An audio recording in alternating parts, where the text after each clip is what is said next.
नाम है मोहित और आपका स्वागत है हमारे YouTube चैनल हिस्ट्री चैंपियन में। तो जैसा कि आप जानते हो, आपका जो पेपर होने वाला है हिस्ट्री ऑफ मिडेवल इंडिया का, मध्यकालीन भारत का इतिहास का जो पेपर होने वाला है 1200 ईस्वी से लेकर 1761 ईस्वी तक का, उससे संबंधित जितने महत्वपूर्ण प्रश्न होने वाले हैं सारे के सारे आपको करवाने वाला हूं। आपको क्या करना है, वीडियो को पूरा देखना है, चैनल को सब्सक्राइब कर देना है। साथ साथ कोने में जो व्यू प्रोडक्ट वाला ऑप्शन है, कौन सा ऑप्शन है, व्यू प्रोडक्ट वाला ऑप्शन है, इस पे क्लिक करके अगर फ्लिपकार्ट और मित्रा से कोई प्रोडक्ट खरीदोगे सबसे ज्यादा डिस्काउंट आपको देखने को मिलेगा। और अभी तो सभी बच्चों से रिक्वेस्ट कर रहा हूं भाई, आपके लास्ट के 1-2 पेपर बचे हुए और अपने भी 2000 सब्सक्राइबर कम बचे हुए। कितने? 2000 सब्सक्राइबर कम बचे हुए। चैनल को सब्सक्राइब कर लो ताकि अपने 30,000 सब्सक्राइबर हैं वो पूरे हो जाए। भाई कर दो भाई सभी बच्चे सब्सक्राइब, आप सभी बच्चों से रिक्वेस्ट है। साथ साथ ये पीडीएफ आपको फ्री में देखने को मिल जाएगी। कहां पर देखने को मिलेगी? डिस्क्रिप्शन में टेलीग्राम का लिंक दे रखा है, वहां पर जाकर टेलीग्राम के लिंक पर क्लिक कर दे। जैसे डिस्क्रिप्शन में दिए गए टेलीग्राम के लिंक पर क्लिक करोगे, इस प्रकार के टेलीग्राम चैनल पे पहुंच जाओगे। यहाँ पर पहुंचने के बाद ऊपर की तरफ हिस्ट्री चैंपियन लिखा हुआ है, यहाँ पर क्लिक करना है। यहाँ पर क्लिक करने के बाद में फाइल वाले सेक्शन पे आ जाना है। कहां पर आ जाना है? फाइल वाले सेक्शन पे आ जाना। इस फाइल वाले सेक्शन पे आने के बाद में कोने में सर्च वाला ऑप्शन मिलेगा, यहाँ पर सर्च कर लेना और सर्च करना आपको हिस्ट्री। जैसे हिस्ट्री सर्च करोगे, हिस्ट्री थर्ड सेमेस्टर आरयू के नाम से पीडीएफ देखने को मिल जाएगी। किसके नाम से? हिस्ट्री थर्ड सेमेस्टर आरयू के नाम से पीडीएफ मिल जाएगी। इस पे क्लिक कर देना और सारे के सारे इंपॉर्टेंट क्वेश्चन आपको पढ़ लेने। इंग्लिश मीडियम, हिंदी मीडियम सबके लिए कॉन्सेप्ट बना रखा है, अच्छे से पढ़ लो भाई। चलिए शुरू करते हैं अपन प्रश्नों को। पहला प्रश्न है, दिल्ली सल्तनत काल में महत्वपूर्ण ऐतिहासिक स्रोतों के आलोचनात्मक निबंध लिखिए। क्या करना है? दिल्ली सल्तनत काल में जितने भी ऐतिहासिक स्रोत हुए, क्या हुए, जितने भी ऐतिहासिक स्रोत हैं उससे संबंधित आपको क्या, एक आलोचनात्मक निबंध लिखना है। क्या करना है? एक आलोचनात्मक आपको निबंध लिखना है। चलिए शुरू करते हैं।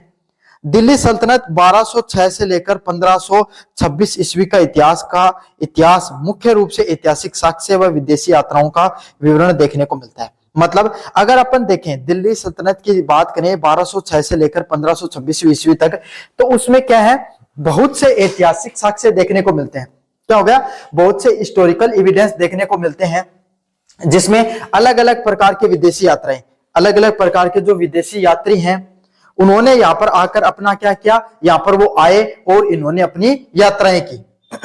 पुरातात्विक स्रोत भी देखने को मिलते हैं। क्या देखने को मिलते हैं? पुरातात्विक स्रोत भी देखने को मिलते हैं। आपके सामने जो अलग अलग प्रकार के जो यहाँ पर जो प्राचीन जो राजा थे उनके द्वारा क्या किया गया, कोई आपके सामने कोई स्तंभ पे लिखी गई अपनी ऐतिहासिक चीजें, कोई इन्होंने अपना प्रशस्ति लिखवाई, इस प्रकार से साथ के साथ कोई ताम्रपत्र लिखाया, किसी ने अपने इतिहास में अपने कोई जो राज कवि हुआ करते थे उनसे अपने बारे में लिखाया। तो अलग अलग प्रकार का आपके सामने साहित्य देखने को मिलता है। क्या देखने को मिलता है? अलग अलग प्रकार का अपना साहित्य देखने को मिलता है।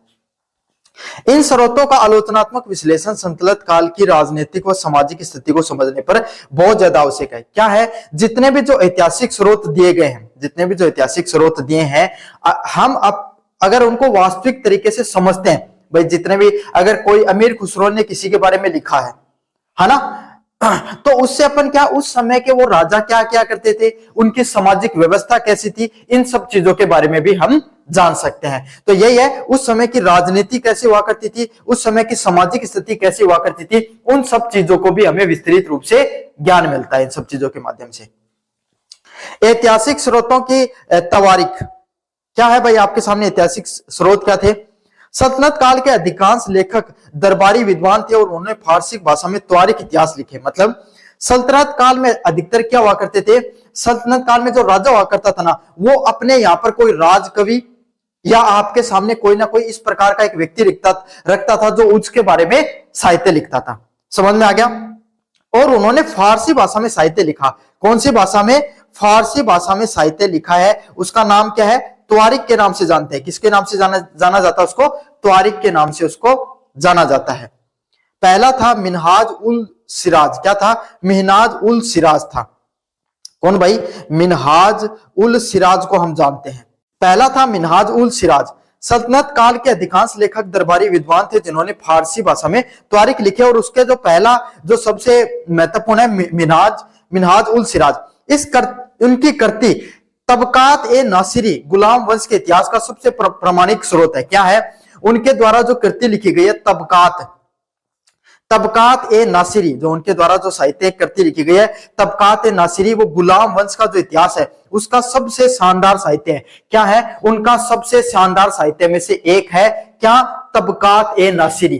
कौन सी? तबकात ए नासिरी। समझ में आ गया? गुलाम वंश जो हुआ करता था, जो पहला आपके सामने, जिसमें इतुलमिश था, बलमज था, कुतुबुद्दीन ऐबक था, है ना, इन सब जो रजिया सुल्तान थी, इन सब के समय में जो साहित्य लिखा गया वो किसके द्वारा लिखा गया? मिनहाज उल सिराज के द्वारा लिखा गया। यह धार्मिक और दरबारी दृष्टिकोण अधिक प्रभावी रहा भाई, क्योंकि एक पहली बात तो है गुलाम वंश था, वो इस्लाम धर्म से संबंधित रखता था, तो उनके समय क्या धार्मिक प्रवृत्तियां हुआ करती थी वो लिखी उसने, और उस समय का वहां के राजा क्या क्या करते थे उसके बारे में उसने लिखा, क्योंकि वो दरबारी कवि था। समझ में आ गया? तबकात नासिरी अच्छे से रख लेना, कंपटीशन में भी प्रश्न आता है। अगला था जियाउद्दीन बरनी। इनकी तारीख फिरोज शाही राजनीतिक दर्शन और प्रशासन का उत्कृष्ट विवरण देती थी। क्या है? इनके द्वारा तारीख ए फिरोज शाही लिखी गई, जो क्या करती थी? राजनीतिक दर्शन और प्रशासन के बारे में अच्छे से विवरण देती थी। जियाउद्दीन जो बरनी है उनके द्वारा तारीख फिरोज शाही लिखी गई, जो क्या करती थी? राजनीतिक दर्शन, उस समय का राजनीति कैसे हुआ करती थी उसके बारे में बताती है, और प्रशासन के बारे में भी विशिष्ट रूप से बताती है। उन्होंने तारीख फिरोज शाही लिखी जो राजनीतिक दर्शन और प्रशासन के बारे में बताया करती थी कि उस समय का समाज है उसमें राजनीति कैसे हुआ करती थी। समझ में आ गया? उस समय के समाज में राजनीति कैसे हुआ करती थी और प्रशासन, उस समय का प्रशासन कैसे हुआ करता था उसके बारे में वो विस्तार से बताती है। आलोचनात्मक दृष्टि से देखें तो बरनी का विचार कट्टरवादी था। अगर अपन देखें जियाउद्दीन बरनी के बारे में देखें तो वो कट्टरवादी विचारधारा का व्यक्तित्व था। कैसा था? कट्टरवादी विचारधारा का व्यक्तित्व था, जिन्होंने मोहम्मद बिन तुगलक की उदारवादी नीतियों की क्या की थी? कड़ी आलोचना की थी। समझ में आ गया? तो उसने भाई वो क्या था? वो मोहम्मद बिन तुगलक के द्वारा, तुगलक वंश है ना, उसके अंदर मोहम्मद बिन तुगलक था, उन्होंने जो उदारवादी नीतियां दिखाई समाज में, समाज का भला करने के लिए की, है ना, दूसरे धर्मों को भी सामंजस्य स्थापित करने की प्रयास किया, उसके बारे में इसने जियाउद्दीन बरनी ने क्या किया? उसकी आलोचना की थी। समझ में आ गया? थोड़ा कट्टरपंथी विचारधारा वाला व्यक्ति हो। अगले वाले व्यक्ति थे अमीर खुसरो। इनकी रचनाएं जैसे खजाइन उल फुतुह अलाउद्दीन खिलजी की विजयों का वर्णन करती है। क्या होती है? इनके द्वारा जो अलग अलग प्रकार की जो रचनाएं लिखी गई, खजाइन उल फुतुह, ये अलाउद्दीन खिलजी के द्वारा जो अलग अलग प्रकार की जो विजय प्राप्त की गई, उनके द्वारा क्या की गई? अलग अलग प्रकार की जो विजय प्राप्त की गई उसके बारे में वर्णन करती है।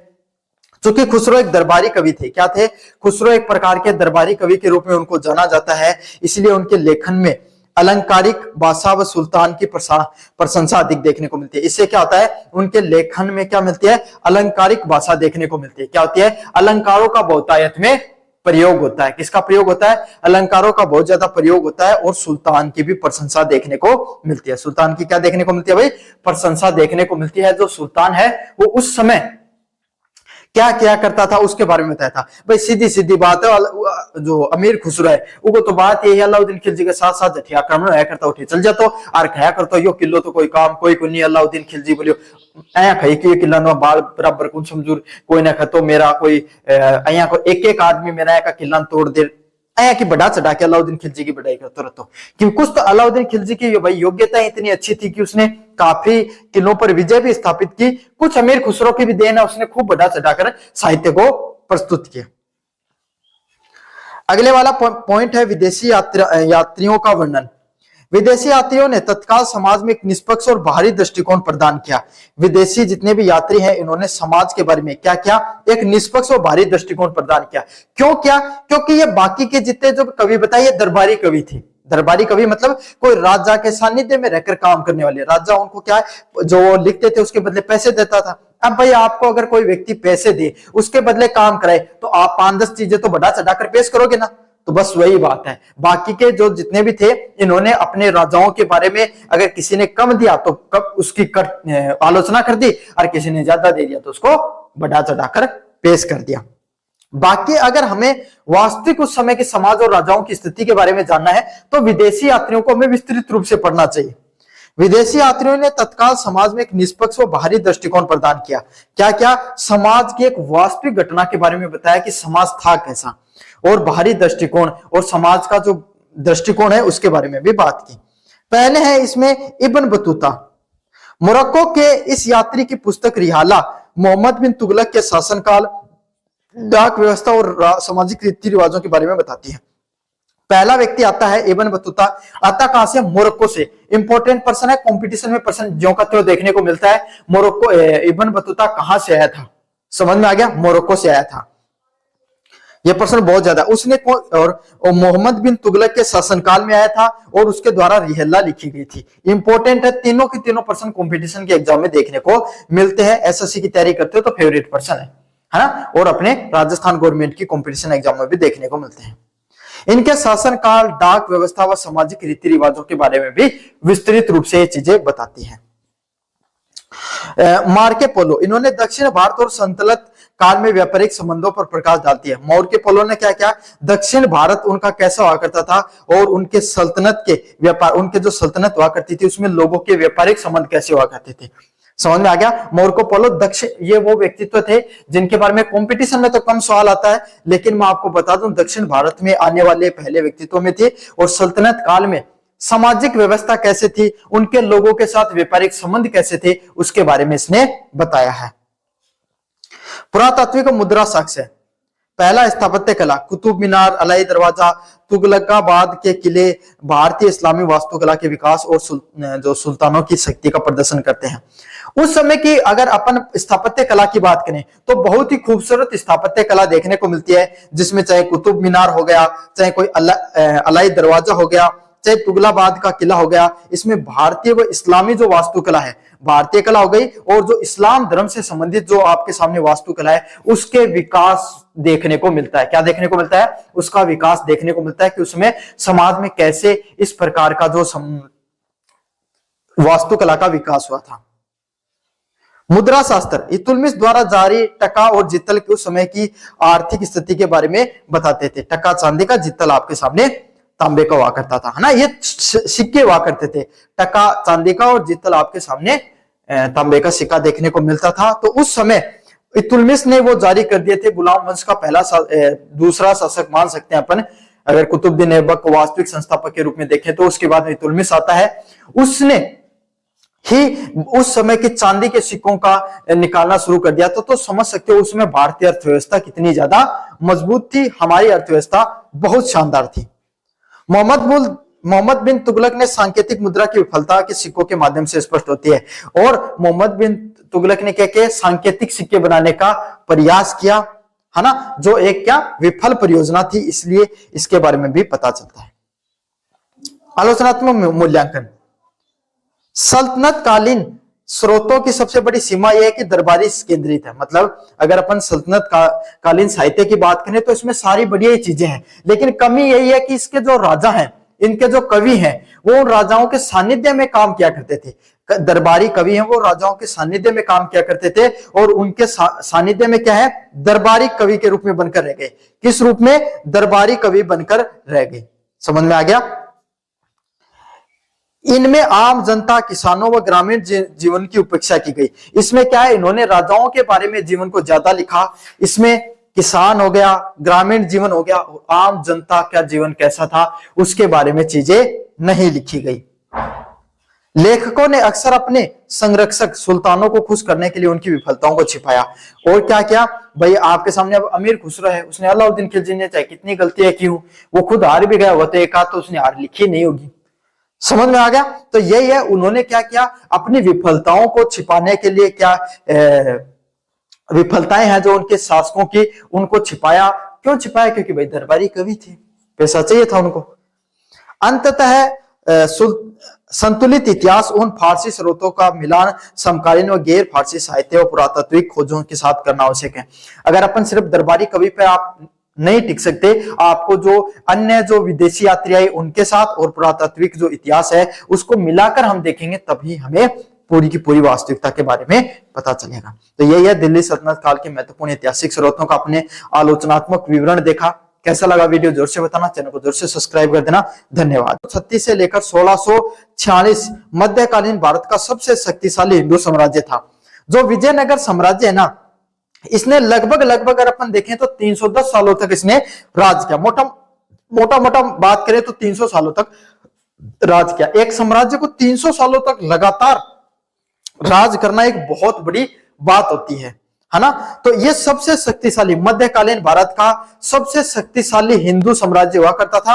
और उस समय भाई आपके सामने जो मुगल भी थे और आपके सामने जो दिल्ली सल्तनत के जो अन्य राजा हैं भी रहे, इन दोनों के समकालीन ये रहे हैं विजयनगर एम्पायर के। इनकी स्थापना तुंगभद्रा नदी के किनारे हरिहर और बुक्का नामक दो भाइयों ने की थी। किसके, विजयनगर साम्राज्य की स्थापना किसके द्वारा की गई थी? तुंगभद्रा नदी के किनारे हरिहर और बुक्का नामक आपके सामने दो भाई हैं, इनके द्वारा की गई थी। किसके द्वारा? हरिहर और बुक्का द्वारा की गई थी। इन साम्राज्य का इतिहास उसके गौरवशाली उत्थान व आकस्मिक पतन की एक अनूठी कहानी है। क्या है? इस साम्राज्य का इतिहास एक बहुत गौरवशाली, बहुत ही शानदार इतिहास रहा है। और साथ के साथ अचानक से कुछ ही समय में ताश के पत्तों की तरह ढहने वाले आपके सामने साम्राज्य के रूप में भी इसको जाना जाता है। तो इसका साम्राज्य का दोनों काम है, एक तो इसका शानदार गौरवशाली इतिहास भी है और आकस्मिक पतन के लिए भी इसको जाना जाता है। दोनों ही चीजें देखने को मिलती हैं इसके साहित्य में। पहला पॉइंट है उत्थान के कारण। वो कौन कौन से कारण रहे जिससे जो विजयनगर एम्पायर है, जो विजयनगर साम्राज्य है, उसका उत्थान देखने को मिला। पहला है धार्मिक व सांस्कृतिक पुनरुत्थान। दक्षिण भारत में तुगलक सत्ता के प्रसार के विरुद्ध हिंदू धर्म व संस्कृति की रक्षा के उद्देश्य से साम्राज्य की नींव रखी गई। क्या हुआ? दक्षिण भारत में तुगलक सत्ता के प्रसार के विरुद्ध हिंदू धर्म, मतलब दक्षिण भारत में जो तुगलक सत्ता है वो अपना प्रसार बढ़ा रही थी, तो इसके विरुद्ध में हिंदू धर्म और संस्कृति की रक्षा के लिए यह साम्राज्य आ गया। भाई जो इस्लाम संस्कृति थी उसके विरोध में आपके सामने जो हिंदू या फिर जो वैदिक संस्कृति है उसकी रक्षा हेतु आपके सामने साम्राज्य निकल कर आता है। और इस साम्राज्य विधारणीय संत की प्रेरणा ने इसे वैचारिक शक्ति प्रदान की। एक विधारणीय संत हुआ करते थे जिन्होंने यहाँ के इस जो साम्राज्य विजयनगर साम्राज्य के जो राजा रहे पारंपरिक हरिहर और बुक्का, इनकी विचारधाराओं को मजबूत करने का काम किया गया। किसके द्वारा? विधारणीय संत के द्वारा। अगले वाला पॉइंट है कुशल नेतृत्व। कृष्ण देव राय जैसे महान शासकों ने साम्राज्य को सैन्य और सांस्कृतिक शिखर पे पहुंचाया। क्या कराया? जो कृष्ण देव राय जैसे जो महान शासक हुआ करते थे, कौन? कृष्ण देव राय जैसे जो बड़े बड़े महान शासक हुआ करते थे, उन्होंने क्या किया? साम्राज्य को सैन्य और सांस्कृतिक शिखर पे पहुंचाया। कहां पर? सैन्य रूप से मजबूत पहुंचाया और सांस्कृतिक रूप से क्या किया? शिखर पर पहुंचाने का काम किया। भाई सांस्कृतिक रूप से भी मजबूती प्रदान की और सैन्य रूप से भी मजबूती उनको प्रदान करने का काम किया। समझ में आ गया? तो कृष्ण देव राय जैसे जो बड़े बड़े शासक हुए, उन शासकों का इस साम्राज्य को बड़ा करने पर, उत्साह और उत्थान करने पर इनका बहुत बड़ा योगदान रहता है। इन्होंने न केवल पड़ोसी राज्यों को पराजित किया बल्कि कला व साहित्य को भी संरक्षण दिया। इन्होंने क्या किया? जो उनके पड़ोसी राज्य हैं, क्या है? इनके जो पड़ोसी राज्य हैं, सिर्फ इनको ही पराजित नहीं किया बल्कि कला व संस्कृति को भी क्या दिया? संरक्षित करने का काम किया।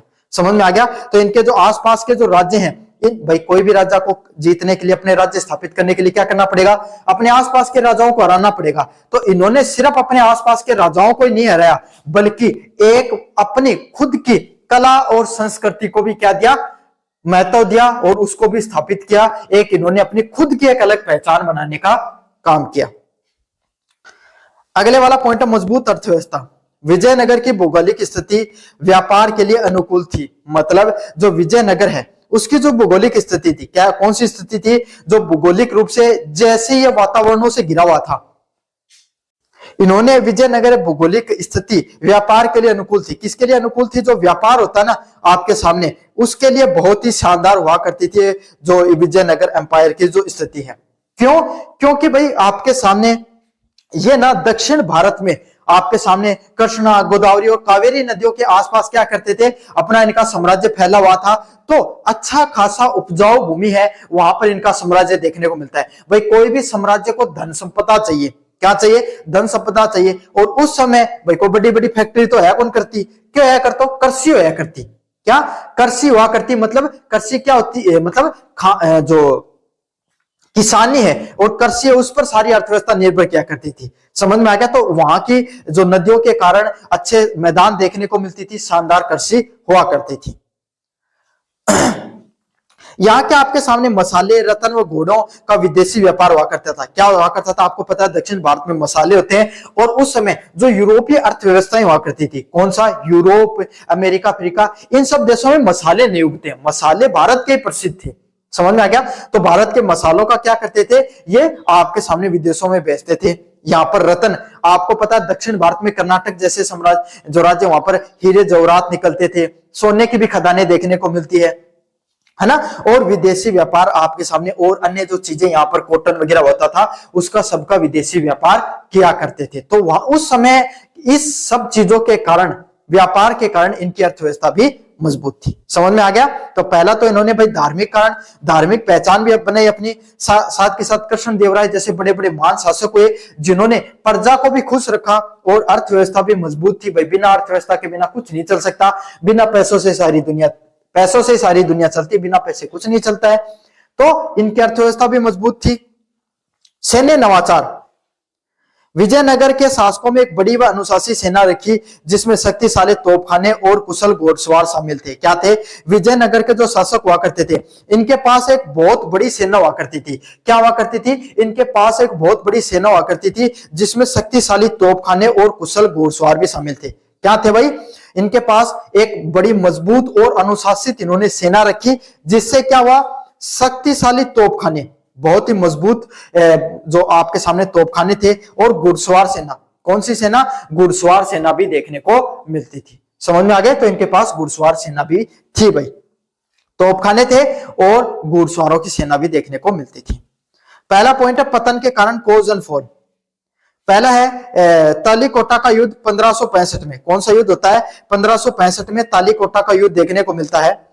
इसमें क्या होता है?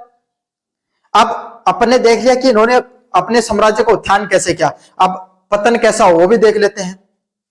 यह पतन का सबसे प्रमुख कारण और तत्कालीन कारण था, सबसे बड़ी प्रमुख कारण यही था इनके पतन का, जिसमें बीजापुर, गोलकुंडा, अहमदनगर और बीदर के मुस्लिम सुल्तानों के दक्कन संघ ने विजयनगर को बुरी तरीके से पराजित कर दिया। सबको पता था भाई आपके सामने कि विजयनगर साम्राज्य सबसे शानदार साम्राज्य है, और विजयनगर साम्राज्य अब धीरे धीरे पतन की ओर आ रहा था। तो इन्होंने क्या किया? बीजापुर, गोलकुंडा, अहमदनगर और बीदर के मुस्लिम सुल्तान एक जगह हो गए, और आपके सामने इस विजयनगर अंपायर को खत्म करने के बारे में सोचने लगे। क्यों? सोच तो पहले रहे थे, लेकिन पहले शासक बढ़िया थे इनके, अब धीरे धीरे शासक हो गए कमजोर। तो भया जठे पाल हो जा कमजोर, तो पानी नीचे की निकल जाए। तो भाई बात है क्यों वो, जिससे इनको क्या कर दिया भाई? विजयनगर को हरा दिया गया। और ये जो विजयनगर के सेनापति राम राय की मृत्यु ने सेना में भगदड़ मचा दी, और इसमें क्या, इनका सेनापति राम राय की मृत्यु हो जाती है और सेना में भगदड़ मच जाती है, और ये हार जाते हैं। समझ में आ गया? आंतरिक कलह और उत्तराधिकारी के युद्ध। कृष्णदेवराय के बाद में कमजोर उत्तराधिकारियों और दरबारियों की गुटबाजी ने साम्राज्य को खोखला कर दिया। भाई कृष्णदेवराय तो बहुत बड़े शासक रहे, है ना, मतलब उनका तो बहुत अच्छा खासा नाम है। ये मान लो अपने जितने भी जो बड़े बड़े जो वीर शिवाजी हो गए, है ना, उनके समकक्ष मान सकते हो। अगर राजस्थान की बात करें तो महाराणा प्रताप हो गए, और भी बहुत से ऐसे राजा रहे, महाराणा सांगा हो गए राजस्थान के। इधर पंजाब के रणजीत सिंह जो राजा हुआ करते थे, उनके समकालीन जो महान शासक हैं, और भी भाई उत्तर पूर्व के भी काफी महान शासक रहे, उनसे भी महान शासक, उनके बराबर और उनके आप टक्कर के शासक मान सकते हो किनको? कृष्णदेवराय को। बस उनका इतिहास में इतना नाम नहीं दिखाया जाता है, जितना बढ़ा चढ़ाकर अपने इनको दिखाया जाता ना मुगलों को, उतना इनको नहीं दिखाया गया है। तो कृष्णदेवराय के बाद में भाई अच्छे मजबूत शासक नहीं आए, और कमजोर उत्तराधिकारियों ने क्या कर दिया? जो गुटबाजी हुआ करती थी उसको धीरे धीरे कमजोर कर दिया। पड़ोसी राज्य से निरंतर संघर्ष। बहमानी साम्राज्य के बाद में दक्कन सुल्तानों के साथ रायचूर दोआब के क्षेत्र में नियंत्रण युद्ध ने राज्य के संसाधनों को समाप्त कर दिया। क्या कर दिया? बहमानी साम्राज्य, और उसके बाद में क्या हुआ? दक्कन जो सुल्तान है उन्होंने क्या किया? जो भाई बहमानी साम्राज्य और उसके बाद के जो दक्कन के जितने भी जो सुल्तान हुआ करते थे, उन्होंने जो दोआब का जो क्षेत्र है वहां पर लगातार युद्ध करते रहे, जिससे संसाधनों को समाप्त कर दिया। युद्ध लगातार होते रहे, तो दोआब का वो क्षेत्र होता है दो नदियों के बीच में जो बाढ़ क्षेत्र होता है ना, जहां पर कृषि बहुत ज्यादा होती है, उस क्षेत्र में इन्होंने लगातार युद्ध किए, और युद्ध करने से क्या कृषि वगैरह प्रभावित हुई, जिससे क्या व्यापार प्रभावित हुआ, और व्यापार प्रभावित हुआ तो भाई अर्थव्यवस्था चरमरा जाती है और अर्थव्यवस्था चरमरा जाती है, तो ये समझ लो पूरा शासन ही चरमरा जाता है। तो बहमानी साम्राज्य के बाद में दक्कन सुल्तानों ने क्या कर दिया, इनको स्ट्रेटेजिकली मारना शुरू किया। पहले इन्होंने क्या किया, जो दोआब क्षेत्र होता था ना, वहां पे धीरे धीरे इनकी अर्थव्यवस्था को कमजोर करना शुरू किया। अगले वाली है सामंती व्यवस्था, नायकर प्रणाली। धीरे धीरे स्थानीय नायक जैसे प्रमुख सैन्य प्रमुखों ने केंद्र की कमजोरी का फायदा उठाकर अपनी स्वतंत्रता घोषित करना शुरू कर दिया, जिससे साम्राज्य बिखर गया। क्या हुआ, जो सामंती व्यवस्था हुआ करती थी जैसे नायकर प्रणाली, धीरे धीरे जो स्थानीय नायक हुआ करते थे जैसे कि सैन्य प्रमुख क्या हुआ करते थे, जो धीरे धीरे जो स्थानीय नायक हुआ करते थे जैसे सैन्य प्रमुख हो गए, इन्होंने केंद्र में जो कमजोरी हुआ करती थी, केंद्र की जो कमजोरी थी उसको धीरे धीरे क्या कर दिया, अपना फायदा उठाकर उसको स्वतंत्र करना शुरू कर दिया, जिससे साम्राज्य बिखर गया। धीरे धीरे क्या है, साम्राज्य उससे टूटना शुरू हो गया। क्या हो गया, धीरे धीरे साम्राज्य उससे टूटना शुरू हो गया। अगले वाला है विजयनगर साम्राज्य ने लगभग 3 शताब्दियों तक दक्षिण भारत में धर्म और कला की रक्षा की। लगातार आपके सामने विजयनगर साम्राज्य इसने 3 शताब्दियों तक 300 सालों तक लगातार अपनी जो हिंदू धर्म धार्मिक संस्कृति है उसको बचाकर रखा।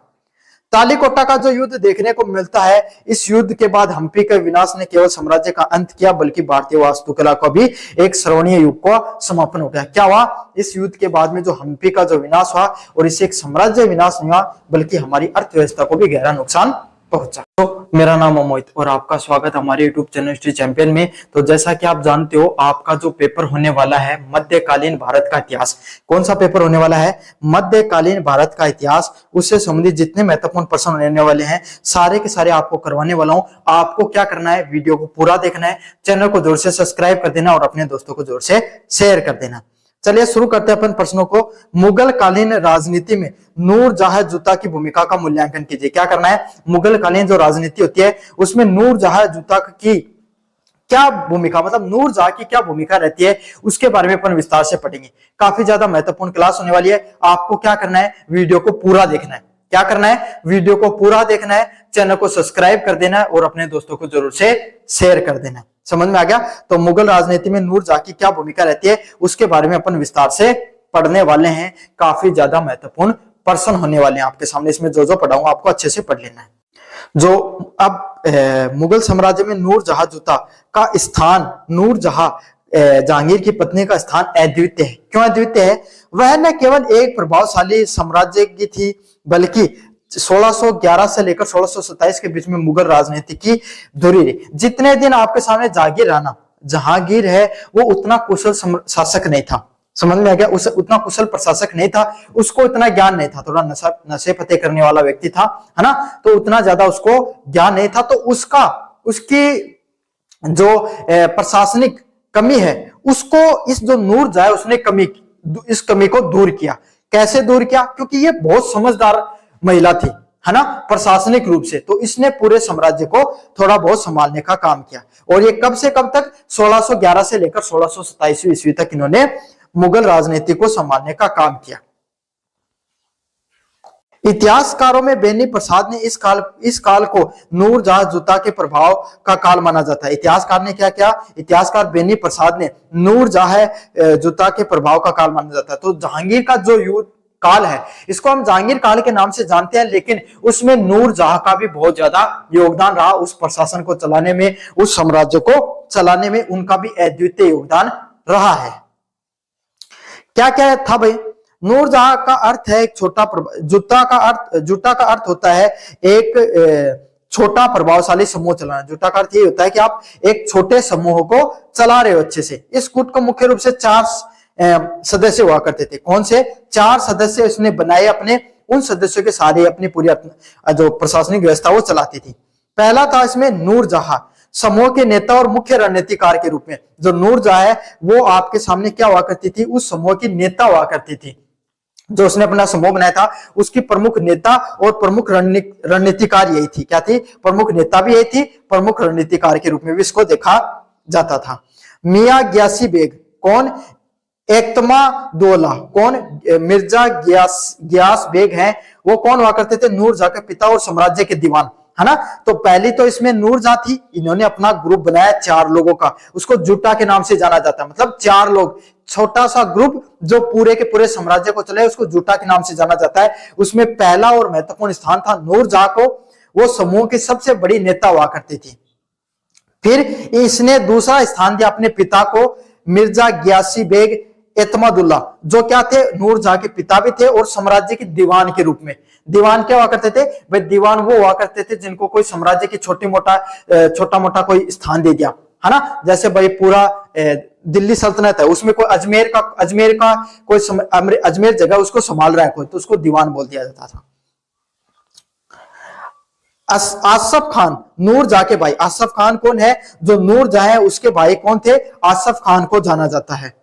अगले वाला कौन है? शाहजदा खुर्रम, अकबर का पोता और भविष्य का शाहजहां। तो आपके सामने भविष्य का जो अकबर का पोता हुआ करता था और शाहजहां जिसके नाम से जाना जाता, अस्मान खान, आसफ खान का दामाद। तो ये चार लोगों का इसने क्या था, जो नूरजहां उसने ग्रुप बना रखा था। और इनका क्या काम था? इनका देखो, ये थे तो इसके सारे रिश्तेदारी, लेकिन इसने क्या कर रखा था, ये चारों लोग थे समझदार जो साम्राज्य को संभालते थे।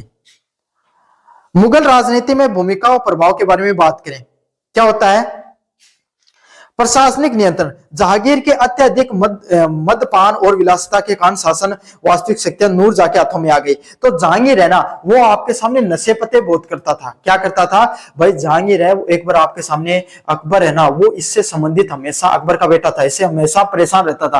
क्यों? इसके दो बेटे थे अकबर के। एक तो पहले ही जो मदपान मतलब दारू शराब विलासिता के कारण पहले ही मृत्यु को प्राप्त हो चुका था। दूसरा ये था, ये भी खूब शराब पिया करता था।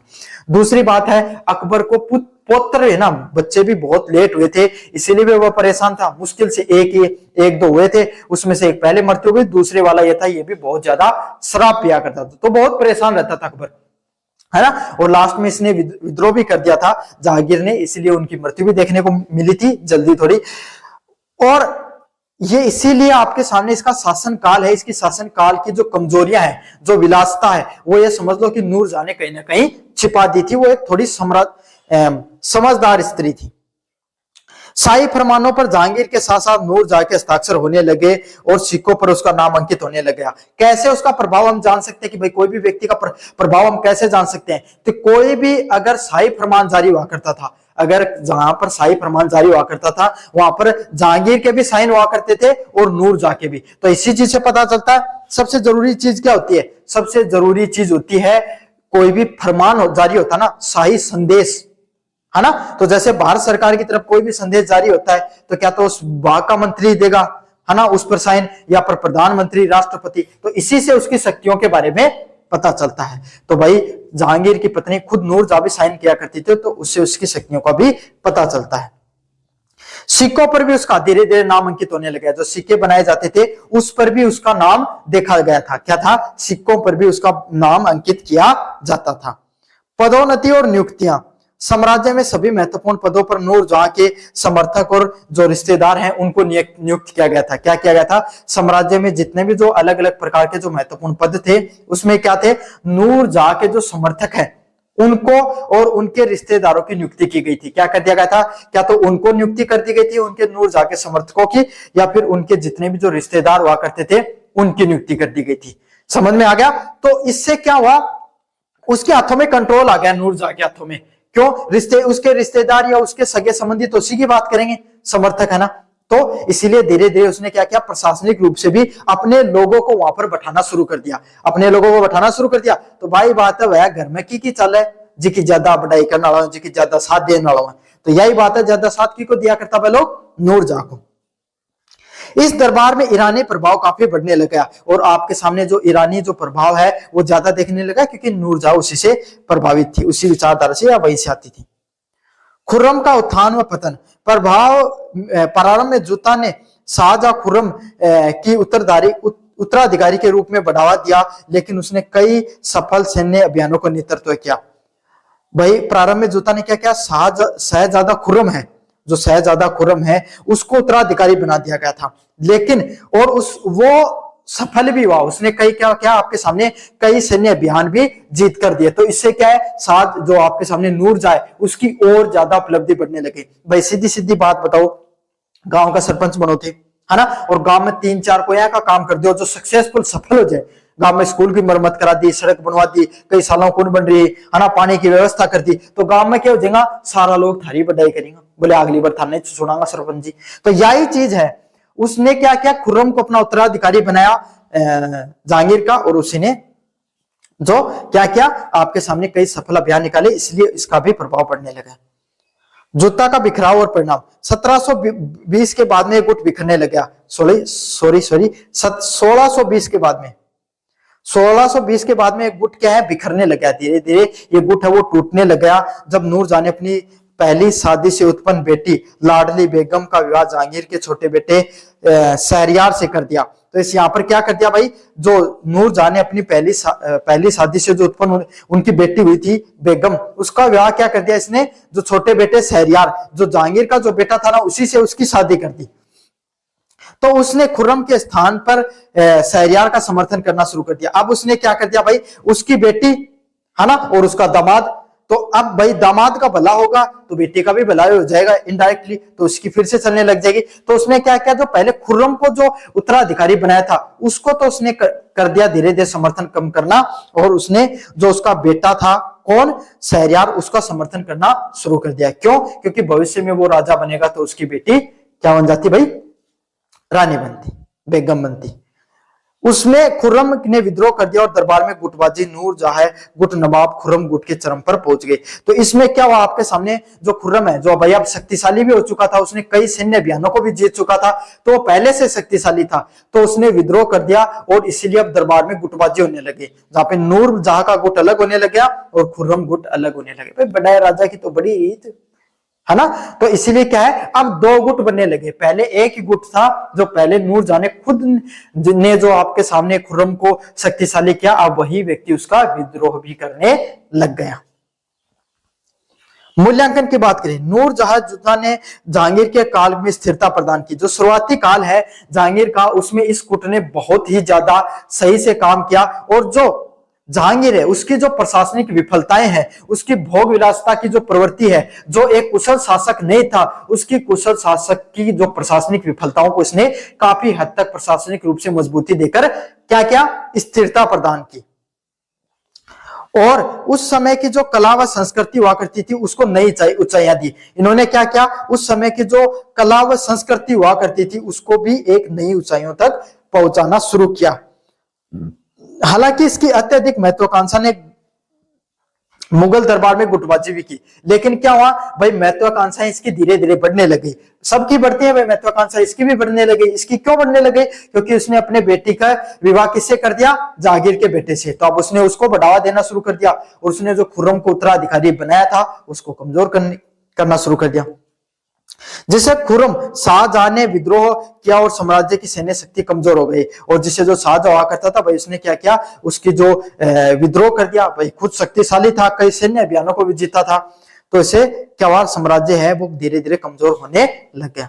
अंततः जहांगीर की मृत्यु के बाद आसफ खान ने अपनी बहन नूरजहां के बजाय दामाद शाहजहां का साथ दिया, जिससे क्या हुआ, जहांगीर की मृत्यु के बाद आसफ खान ने अपनी बहन, जो आसफ खान जो उसका पिता हुआ करता था, नहीं सॉरी उसका भाई हुआ करता था नूरजहां का, जो मैंने आपको पहले बताया था, उसने क्या किया भाई, उसने अपने दामाद का, उसने भी तो अपनी बेटी की शादी कर रखी थी, उसने शाहजहां का साथ दिया, बहन का साथ नहीं दिया, तो इसलिए क्या हुआ, जो शाहजहां क्या हो जाता है, वो राजा बन जाता है, और नूरजहां का जो राजनीतिक जीवन है वो भी खत्म हो जाता है, और उसके साथ उसकी गुटबाजी है वो भी खत्म हो जाती है। तो यही है मुगल राजनीति में नूरजहां जूता की भूमिका का बारे में अपने विस्तार से पढ़ा।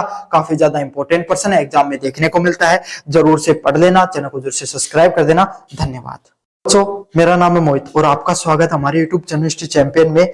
तो जैसा कि आप जानते हो, आपका जो पेपर होने वाला है मध्यकालीन भारत का इतिहास, उससे संबंधित अगला महत्वपूर्ण प्रश्न है मुगल कालीन भू राजस्व व्यवस्था पर एक विस्तृत निबंध लिखिए। क्या करना है, मुगल कालीन भू राजस्व व्यवस्था कैसी हुआ करती थी, इसके बारे में अपन विस्तार से चर्चा करेंगे। काफी ज्यादा महत्वपूर्ण प्रश्न है, अच्छे से इस वीडियो को पूरा देखना है, चैनल को जरूर से सब्सक्राइब कर देना है और अपने दोस्तों को जरूर से शेयर कर देना।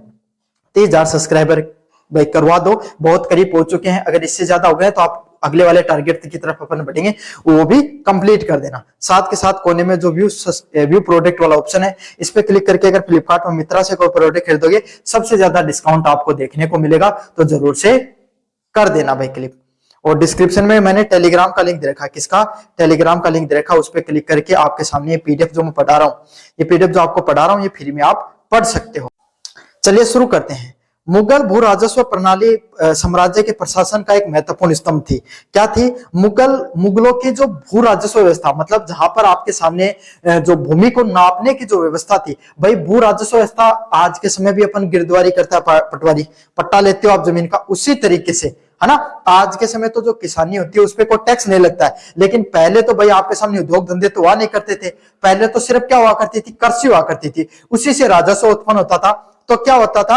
राजस्व प्रणाली है वही सबसे ज्यादा महत्वपूर्ण प्रणाली थी, और वो राजस्व प्रणाली किससे निकलती थी? भूमि की कृषि से। तो इसीलिए भूमि पर क्या लगता था? कर, और उस कर को नापने के लिए उसकी सही व्यवस्था होनी जरूरी थी। मुगलों ने उसको सही से क्रैक किया, मुगलों ने उस पर सही से काम किया। विशेष रूप से अकबर के अधीन जिसे कुशल व निष्पक्ष राजस्व संग्रह सुनिश्चित करने में प्रमुख सुधार किए। जो अकबर है ना, अकबर ने क्या किया? अपने कुशल व निष्पक्ष राजस्व व्यवस्था को बनाने का काम शुरू किया, क्योंकि अकबर के अधीन जिसने जो कुशल व निष्पक्ष राजस्व संग्रह करने के प्रमुख, मतलब सबसे अगर मुगलों की बात करें उसमें अकबर है ना, उसकी कुशलता इसीलिए भी थी कि उसने अपने राजनीतिक रूप से और सैन्य रूप से खुद को मजबूत नहीं किया, बल्कि अर्थव्यवस्था के रूप में आर्थिक रूप से भी खुद को मजबूत किया। और कैसे मजबूत किया? उसने अपनी भू राजस्व व्यवस्था अच्छी बनाई। भू राजस्व मुगल राज्य के आय का मुख्य स्रोत था। भाई सबसे ज्यादा पैसा किससे आता था? मैं बता रहा हूं, कृषि से आता था। तो भू राजस्व व्यवस्था उनकी सबसे मजबूत व्यवस्था थी। प्रणाली का परिचय। हालांकि शेरशाह सूरी जैसे पहले के शासकों ने भूमि सुधार पेश किए थे, तो इनसे पहले शेरशाह सूरी आए थे, है ना। तो उनके द्वारा आपके सामने भाई जो हुमायूं के टाइम पे जो शेरशाह सूरी आया था, जिसने पहले हरा दिया था लेकिन बाद में उसकी मृत्यु हो गई, तो फिर से हुमायूं आ जाता है। लेकिन शेरशाह सूरी को एक कुशल प्रशासक के रूप में जाना जाता है। क्यों? उसने जो काम किए थे ना आधुनिक जो मध्यकालीन भारत में, वो बहुत शानदार भाई प्रशासक था। उसके द्वारा चाहे सड़कों का निर्माण हो गया, चाहे राजस्व व्यवस्था हो गई, चाहे सैन्य प्रणाली की, उसकी बहुत शानदार थी। यह अकबर ने 1556 से लेकर 1605 के बीच में जिसने राजा टोडरमल के मार्गदर्शन में राजस्व व व्यापक व वैज्ञानिक प्रणाली स्थापित की। तो जो टोडरमल है, जो इनका वित्त मंत्री हुआ करता था, उसने क्या किया भाई? आपके सामने एक शानदार राजस्व व्यवस्था बनाई। क्या बनाई? एक शानदार राजस्व व्यवस्था बनाई। अकबर क्यों महान शासक बना? इसीलिए नहीं कि वो महान था, वो खुद तो पढ़ा लिखा ही नहीं था, नहीं, वो हमेशा उसके आसपास जो लोग हुआ करते थे ना, वो बहुत ज्यादा पढ़े लिखे और समझदार हुआ करते थे। समझ में आ गया? जब शक्ति सही व्यक्तियों के हाथों में होगी ना, तो उससे क्या होता है? समृद्धि आती है। और जब शक्ति डोनाल्ड ट्रंप जैसे कम कुशल लोगों के पास, जिनका मानसिक संतुलन नहीं पता आज क्या कर रहे हैं, कल कुछ क्या कर रहे हैं, तो दुनिया में विनाश ही आता है। समझ में आ गया? तो शक्ति सही हाथों में आनी जरूरी है। और यही अकबर की खूबसूरती थी कि वो खुद पढ़ा लिखा नहीं था, लेकिन वो अपने आसपास कैसे लोगों को रखता था? समझदार लोगों को। समझ में आ गया? और इसीलिए वो महान शासक बना। चाहे उनकी कितनी कमियां कर लो, चाहे आप उनको इस्लाम के आधार पे क्रिटिसाइज कर लो, आपको जो करना है कर सकते हो, लेकिन जो व्यक्ति सही था उसकी आपकी अच्छाइयों को भी समझना जरूरी होता है। भाई चाहे दुश्मनी हो, लेकिन दुश्मन की भी अगर कोई अच्छाई है तो ग्रहण करनी चाहिए आदमी, वही आदमी जिंदगी में आगे बढ़े। तो उसने राजा टोडरमल का क्या किया? भू राजस्व व्यवस्था उसने लेकर आया। प्रणाली की प्रमुख विशेषताएं क्या हुआ करती थी? भूमि की उर्वरकता व उत्पादकता के आधार पर उसको मापा जाता था। तो इन्होंने क्या क्या, टोडरमल ने क्या बनाया कि पहले तो जैसे भाई सारी जमीन है उस पर ही 25% कर लगा दिया, 10% कर लगा दिया। 10% क्या? 10 बोरी में से 10 बोरी अगर आपकी अनाज होगी तो 1 बोरी राजा ले जाएगा, इस प्रकार का नियम। लेकिन टोडरमल ने कहा ऐसा नहीं, काफी एक ऐसी जमीन होती है जहां पर आपके सामने क्या होता है भाई, बहुत कम उपजाऊ होती है। भाई कहीं पर एक तो ऐसी जमीन है जहां पर 100 बोरी उत्पन्न होती है, तो वहां से क्या हो गया भाई, आपके सामने 10 बोरी ले गए तो कोई बात नहीं, कोई बात नहीं, 90 बोरी बच गई, वो तो फिर भी उसका काम चल जाएगा। एक ऐसी जमीन है 100 बीघा में 100 बोरी होती है, उदाहरण के लिए बता रहा हूं मैं, कम है लेकिन उदाहरण के लिए ले लो आप, है ना। लेकिन एक ऐसी जगह है जहां पे आपके सामने 100 बीघा में बोरी हो रही है 5, कितनी हो रही है 5, उसमें से भी आप अगर लेकर चले जाओगे कुछ, उसका 10% ही लेके जाओगे, 500 का भाई 10% अगर आप लेकर जाओगे, 50 किलो लेकर जाओगे अगर आपके सामने, तो भी उसके पास 4.5 ही बचेंगे बेचारे के पास, पहले कम थे आपने और कम कर दी, है ना। उदाहरण दे रहा हूं। तो 100 वाले को तो फर्क नहीं पड़ा, जितना फर्क कितने को पड़ गया भाई, जो 5 बोरी वाले को, उसने पहले मेहनत की, पहले उसके पास कम आया, उससे भी आप लेकर चले गए।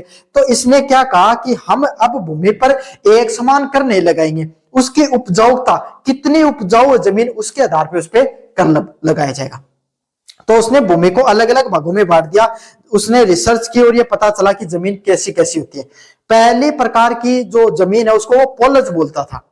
नियमित रूप से खेती, ऐसी जमीन जिस पर रेगुलर खेती होती है। भाई आज के समय तो क्या है, शानदार बीज आ गए हैं, शानदार उर्वरक आ गए हैं, शानदार अपने क्या है पानी की व्यवस्था, सिंचाई की व्यवस्था हो गई। तो आजकल तो सारी जमीन हर साल भर उपजाऊ रहती है ना, अपन कर लेते हैं उसको आधुनिक तकनीकों के माध्यम से। पहले ऐसा नहीं था, पहले बरसात होती थी तो जमीन में अनाज उपज जाता था। भाई आपके दादा के पिता को, जो परदादा है ना, भाई आज के समय अगर कोई आपके गांव में कोई 80 साल से ऊपर का कोई व्यक्ति है, उससे पूछ लेना, पहले के समय गेहूं नहीं उगता था इतना ज्यादा राजस्थान में, बाजरा, मक्का, जो इनकी रोटियां खाते थे लोग, है ना। पूछना, अगर आप गांव में से संबंध रखते हो तो पूछना, है ना। तो पहले ऐसी चीजें नहीं हुआ करती थी। तो पहले जो नदियों के किनारे जमीन हुआ करती थी ना, वही पूरी साल को उसको उपजाऊ रहती थी, उसी पर अनाज उगता था। समझ में आ गई। और नदियों के किनारे वो नहीं जो एकदम किनारे, जो थोड़ी दूर पर है, उस जमीन को पोलज बोलते थे। अगले है परोती, अस्थायी रूप से परती, मतलब अस्थायी रूप से जिसको उपजाया जाता है, मतलब कभी उपजा लिया लेकिन 2-3 साल उपजाने के बाद में क्या हो गया, उस पर वो जमीन अनुपजाऊ हो गई, तो 2-3 साल छोड़नी पड़ गई, है ना, फिर उगा लिया, तो उसको परोती के नाम से जाना जाता था।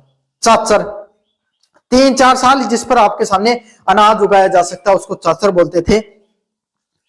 बंजर कौन सी, 5 साल से अधिक समय तक जिसपे कोई खेती नहीं की गई, उसको बंजर बोलते थे। तो यह आपके सामने उसने अलग अलग प्रकार के विभागों में उसको बांट दिया। ये रट लेना, चाचर हो गया, ये परोती हो गया, कंपटीशन में सवाल आता है सेम टू सेम हमेशा। भूमि का माप, भूमि को जरीब नामक रस्सियों के साथ बीघा जैसी मानकीकृत इकाइयों का उपयोग करके नापा जाता था। और अब इन्होंने क्या किया, सिर्फ इनको अलग अलग भागों में नहीं बांटा, बल्कि क्या कर दिया, रस्सियों के माप बना दिए इन्होंने, बीघा जैसी कोई इकाई बना दी। जैसे भाई कहीं पर बीघा, कहीं पर हेक्टेयर, कहीं पर आपके सामने किले, इस हिसाब से नापते हैं ना अपने आसपास के क्षेत्रों में। तो ऐसे इन्होंने क्या किया, एक जरीब नामक एक व्यवस्था बनाई, जिससे क्या करते थे, आपके सामने ये भूमि को माप करते थे। इस प्रणाली ने खेती की भूमि का सटीक मूल्यांकन सुनिश्चित किया। इससे क्या होगा, खेती है उस पर उसका सटीक मूल्यांकन हो गया कि कौन सी तो भूमि है जो उपजाऊ है, कौन सी अनुपजाऊ है, कितनी जमीन है, कितनी नहीं है, तो एकदम सटीक मापन होने लग गया। मूल्यांकन पद्धतियां, जब्त प्रणाली प्रमुख प्रांतों में शुरू की गई। 10 वर्षों में भूमि की औसत उपज की गणना की गई। क्या किया गया, ऐसे नहीं किया गया, जब्त प्रणाली बनाएगी। अब जब्त प्रणाली क्या हुआ करती थी, जब्त प्रणाली वो हुआ करती थी आपके सामने जहां पर क्या 10 सालों तक इस खेत से कितना अनाज उगा है उसका औसत निकाल दिया, और उस औसत के आधार पे अपने क्या कर दिया, उन्होंने टैक्स है वो लगा दिया। समझ में आ गया। तो कई तो 5-5 बीघा हो रही हो, 5-5 बोरी निकल रही, कटी 100-100 बीघा निकल रही, तो उसी के हिसाब से उन्होंने टैक्स लिया। उसमें 1/3 राज्य के हिस्से के रूप में तय किया गया, 1/3 राज्य के हिस्से में तय किया गया जो नगद में दे था। मतलब जितनी उपज होगी उसका 1/3, मतलब 3 बोरी होंगी तो 1 राजधानी देनी पड़ेगी, 300 होंगी तो 100 देनी पड़ेगी। समझ में आ गया। और देनी कैसे होंगी, नगद, पैसों के रूप में, अनाज के रूप में नहीं दे सकते, उसको बाजार में बेचना और पैसे जो आएंगे वो उसको उनको देना है। अन्य प्रणालियां बनाई, बटाई, वास्तविक उपज के हिस्से के रूप में एकत्रित किया गया राजस्व, मतलब वास्तविक उपज, जो उपज हुई अनाज लेकर चले गए तो उसको बटाई के नाम से जानते थे। कनकूट, अनुमानित उपज के आधार पे, ये तो वास्तविक उपज मतलब जितनी हुई है, जैसे मान लो 100 बोरी हुई है ना, तो उसके आधार पे ले लिया। कनकूट हुआ करता था अनुमानित, भाई कोई नहीं, कहीं पर क्या हो गया भाई अनुमान लगा लिया, औरत तो 10 बोरी होगी, औरत 5 बोरी होगी, 7 बोरी होगी, उस हिसाब से इन्होंने लिया, उसको कनकूट बोलते थे। नाशक, पिछले रिकॉर्ड के आधार पर राजस्व है, मतलब पिछले भाई 500 सालों में कैसा उपजाऊपन हो रहा है, वैसी फसल इस बार भी हुई है, तो उसको नाशक के नाम से जानते थे। तो ऐसे समझ लो कि भाई जब बरसात अच्छी हुआ करती थी ना, तब अच्छी उपज होती थी, तब तो लेते थे वास्तविक उपज पे। और जब कम बरसात होती थी, अच्छा मौसम नहीं हुआ करता था, है ना, अकाल वगैरह पड़ गया, थोड़ी कम फसल हुई, तो कनकूट जैसे कि भाई अनुमानित करके ले लिया। और फिर नाशक कैसे लेते थे कि भाई आपके सामने ठीक ठाक सा मौसम रहा है, पिछले सालों में भी ऐसा ही था, अब की साल भी ऐसा ही, तो नाशक लगा लिया करते थे, पिछले रिकॉर्ड के आधार पर राजस्व एकत्रित कर लिया करते थे। अधिकारियों की क्या भूमिका हुआ करती थी, कौन कौन अधिकारी हुआ करते थे। आमिल, राजस्व संग्रह करता, राजस्व एकत्रित करना और रिकॉर्ड रखना, एक राजस्व संग्रहकर्ता आमिल के नाम से जिसको जाना जाता था, उसका काम क्या करता था, रिकॉर्ड बना के रखता था पटवारी की तरह। समझ में आ गया कि कितना अनाज हुआ है, क्या हुआ है, कितनी खेती है, कितनी जमीन है उसका। कानूंगो, गांव स्तर पे भूमि और राजस्व का रिकॉर्ड रखना। कानूंगो कौन है भाई, आपके सामने गांव में कितनी भूमि है उसका रिकॉर्ड रखता था पटवारी, गांव का रिकॉर्ड रखने वाला। मुकदम, गांव की मुखिया जो राजस्व संग्रह में मदद करता था। भाई गांव के मुखिया की भी, भाई बाहर के अधिकारियों को तो क्या पता है कि यहाँ पर क्या क्या सिस्टम है, तो एक मुकदमे बना दिया जाता था जो क्या करता था, आपके सामने गांव में कितना राजस्व इकट्ठा किया जा रहा है उसके लिए खुद जा जाकर बताता था, उनकी मदद करता था। किसान रेतों के अधिकार, किसानों के पास स्वामित्व का अर्थ है वे अन्याय के मामले की अपील कर सकते थे। तो अब किसानों, जो जमीन है ना वो राजा की नहीं थी, जमीन किसानों की थी, ये इंपॉर्टेंट बात है ना। और अगर कोई अन्याय हो गया, अगर किसी से ज्यादा राजस्व वगैरह लिया तो वो अपील कर सकते थे अपनी, कहां पर भाई, राजा से शिकायत कर सकते थे। इस प्रणाली ने राज्य और किसानों के बीच में सीधा संपर्क बढ़ा दिया। तो इससे क्या हुआ भाई, किसान है वो भी सुखी रहने लगे। एक तो उनकी जमीन राजा के पास नहीं थी, वो उनको हड़पा नहीं सकता था, किसी और को नहीं दे सकता था। समझ में आ गया। और अगर कोई गलती होती थी तो उसकी वो शिकायत कर सकते थे, इससे भी वो खुश थे। महत्व प्रभाव, मुगल राज्य के लिए स्थिर राजस्व सुनिश्चित हो गया। इससे क्या, मुगल साम्राज्य है उसमें राजस्व इकट्ठा करने की प्रणाली वो स्थिर हो गई। भूमि प्रशासन में एक रूपता और जवाबदेही आई। जो भूमि प्रशासन है उसमें क्या है, आपके सामने जवाबदेही देखने को मिली, रिस्पॉन्सिबिलिटी हो गई। व्यावसायिक अभिलेखों और सर्वेक्षणों के माध्यम से साम्राज्य में एकीकृत करने में मदद मिली। क्या हुई, जो अभिलेख हैं और जो सर्वेक्षण है उसके माध्यम से जो साम्राज्य है उसको एकीकृत करने में, किसमें, साम्राज्य को एक जगह इकट्ठा करने पर मदद मिली। मुगल भूमि राजस्व प्रणाली विशेष रूप से अकबर के अधीन पूर्व आधुनिक भारत की सबसे कठिन व प्रभावी प्रणालियों में से एक थी। क्या थी, मुगल भूमि राजस्व प्रणाली है वो अकबर ने उस समय की ऐसी शानदार प्रणाली बनाई जो पूरे भारत में क्या है, उसको निष्पक्ष मूल्यांकन, मतलब सही से मूल्यांकन करके प्रत्येक संग्रह, जितनी भाई आपको पता होता है कि इस साल में कितना संग्रह होगा, और प्रशासनिक रूप से शानदार पद्धति के रूप में जाना जाता है। तो ये थी मुगल कालीन भू राजस्व व्यवस्था। कैसा लगा वीडियो जोर से बताना, चैनल को जोर से सब्सक्राइब कर देना। धन्यवाद।